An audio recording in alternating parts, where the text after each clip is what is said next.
What's going on, guys? Tobin here with you. Thanks for checking us on out. Your Miami Heat, they go up 2-1 on the New York Knicks. 105-86, shutting the New York Knicks down in what was just a truly putrid offensive performance from New York today. Let's check in on their stars for today, huh? Julius Randle, 4 for 15, 10 points. Jalen Brunson, 20 points on 7 of 20 shooting.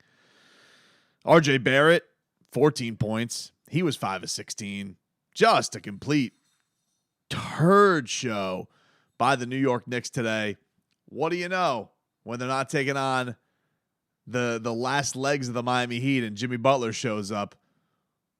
Crazy. It looks like the Miami Heat are the better team in this series. Because it's not like the Miami Heat put on a breathtaking performance of offense today. And you wouldn't know it knowing them because, look, this was never a game that was ever in doubt. Miami really controlled this game from the start. They had, 19-point leads, 20-point leads. Sometimes it would get to like 13.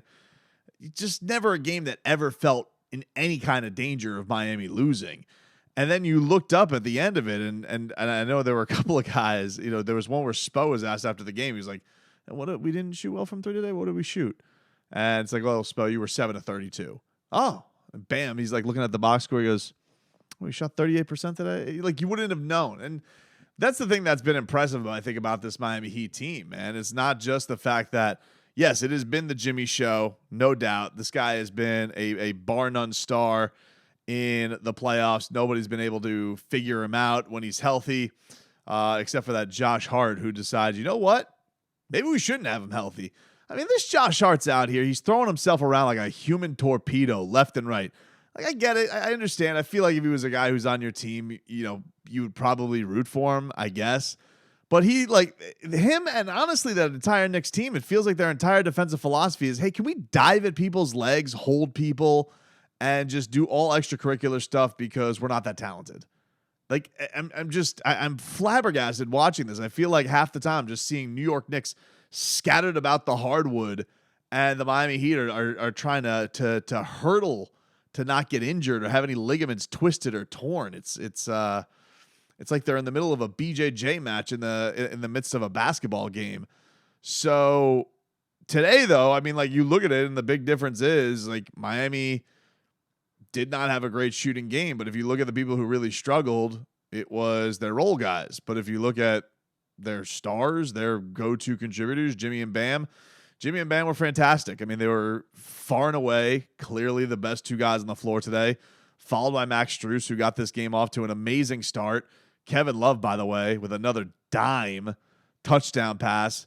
But you had Max Strus going up like a tight end, snatching it to go get the bucket right in front of, might I add, Mike McDaniel and Chris Greer. McCoach and must have loved what he'd been seeing. Listen, if things don't work out for Mike White, maybe you give old Kevin Love a call up just to have a little backup plan for everything. But, yeah, man, this is one of those things where walking into today, not a whole lot of worry. You see a lot of Knicks fans that were there. They were very quiet the entire time. You wouldn't have known that they were there. It was very peaceful outside of a couple of yappers who were near me. But as far as the crowd was, they didn't have anything to cheer for the entire game. I mean, it was a dreadful New York Knicks performance.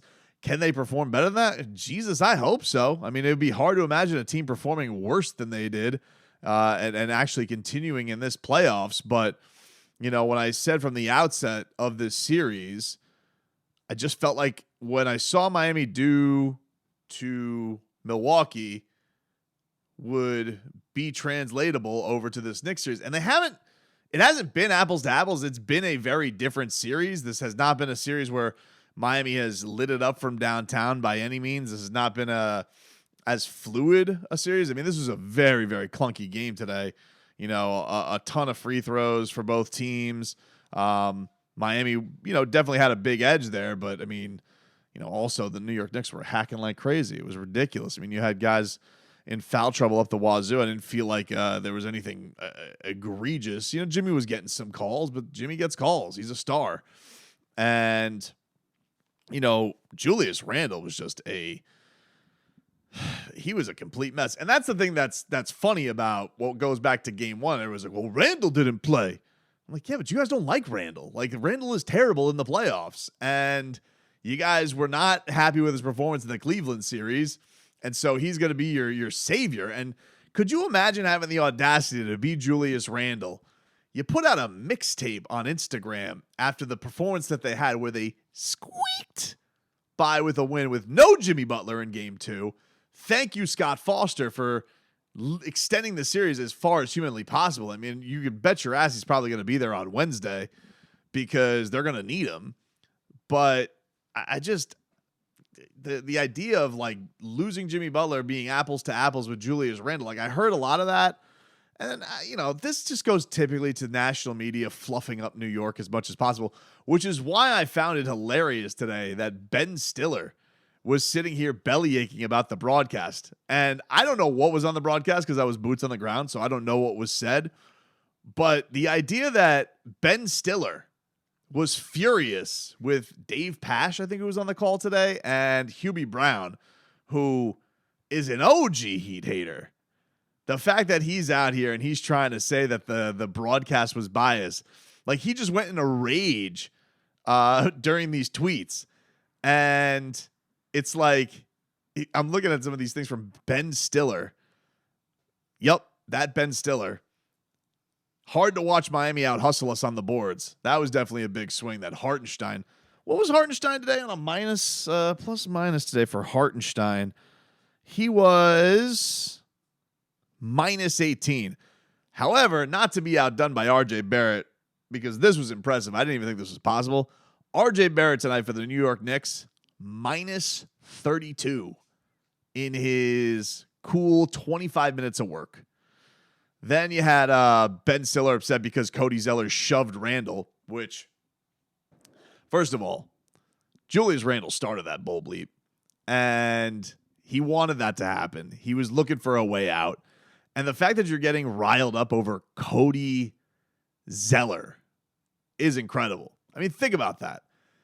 You have Jimmy Butler out here. He's laughing. He's twirling the ball on his finger. He's yucking it up because of how ridiculous it is that Julius Randle is trying to pick a fight with Cody Zeller.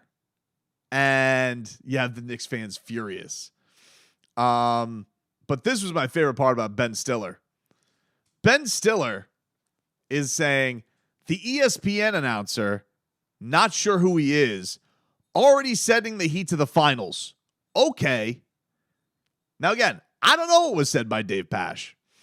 But then he goes, waiting for the ESPN announcer to give Miami the Larry O'Brien trophy at the end of the game. So whatever happened, Ben Stiller, again, I don't know what was said on the broadcast. I was boots on the ground. But I know Hubie Brown was half of the broadcast today. And I know that there's no way Hubie Brown was out there pulling for anybody with the Knicks. So if you're telling me Dave Pasch was having pom-poms with the Heat, I'd be surprised. Like if you told me it was Mark Jones on the broadcast, I'd be like, I can see it. 305. I could understand maybe why Ben Stiller would be annoyed. But it is really hilarious how the New York Knicks fan not only is convinced that the officiating is against them, but thinks that the national media is against them. Like the halftime show today, I couldn't believe this clip from Jalen Rose, where Jalen Rose is out here and he's trying to make the case of the New York Knicks are shooting poorly because it's humid in Miami and it's messing with their muscles. Now, mind you, this is also a Miami Heat team that also shot poorly. Miami was shooting today, percentage-wise, the New York Knicks hit 8 3-pointers. Miami hit 7. I don't remember what the numbers were at half, but they weren't like blowing you out of the water. The New York Knicks today shot 31 of 91. The Heat, 35 of 90. This is not like, that's the thing that's crazy about this. Miami went out, they smoked New York, and they really didn't have that great an offensive game. So, but Jalen Rose is trying to make the case of, oh, their muscles were not used to the climate change. I'm sorry. Are we playing street ball? Did I miss something? Because I'm pretty sure I was in a freezing arena today. What the hell is Jalen Rose talking about? So All this is good fun, good fodder. Heat take care of business. They did what they had to do. There's no over celebrating here. Task at hand.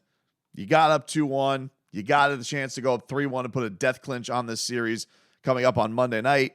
Jimmy Butler, that guy's awesome. Let's hear a little bit out in the post game from everybody. Jimmy Butler, he was really great. Kevin Love was putting out some high praise after this game, dude. Kevin Love was comparing him to a certain somebody. Reminds me of another player that I played with for several years. So it's an amazing thing to watch. Like I said, he leads us. He sets the tone for us every single night. And it's just a beautiful thing to be a part of. He's leading us right now. That's a pretty good comparison. He's comparing him to LeBron James. Not too shabs. Bam Adebayo afterwards was talking about with Jimmy right now. He's just like, dude is just on his run right now. He's so good. I mean, right now he's on his run right now. He's playing at all-time high, and the thing about it is just giving him open space.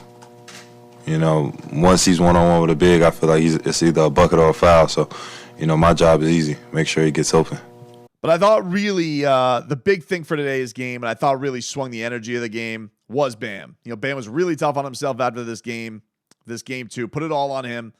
And God, the fan base criticizes him a lot. I think I get having expectations of guys, but I also wish that for a guy who's been on the Heat for 6 years now, I would think the fans would be a little bit more in tune with how good he is. But Kyle Lowry made this point. I asked him about it after the game, and Kyle was just like, this dude has been fantastic all playoffs. Point blank, period. Ben was pretty tough on himself after game 2. How did you think he responded to that? Like I said yesterday, I knew Ben would come out. He said he was going to be better, and that's what it is. He's always going to make himself better. He's a guy that lives up to what he says. He's going to be better, and he's always going to be better. He's putting a lot on the line right now. He's playing through everything, and he's been fantastic. I think he's been fantastic, period, this whole playoffs. And Jimmy also echoed those sentiments when it came to Bam. He did great, but it's never on one individual. All year long, we've been a team that plays team basketball on both sides of the floor. So I'm glad that he had a great bounce-back game, as he would call it. And we just want him to stay aggressive, be the anchor on the defensive end, and be hella aggressive on the offensive end. So a great night all around. The Heat, easy win for them, up 2-1. Got to watch the New York Knicks fans hightail it out of that building. Can't wait to see it again on Monday.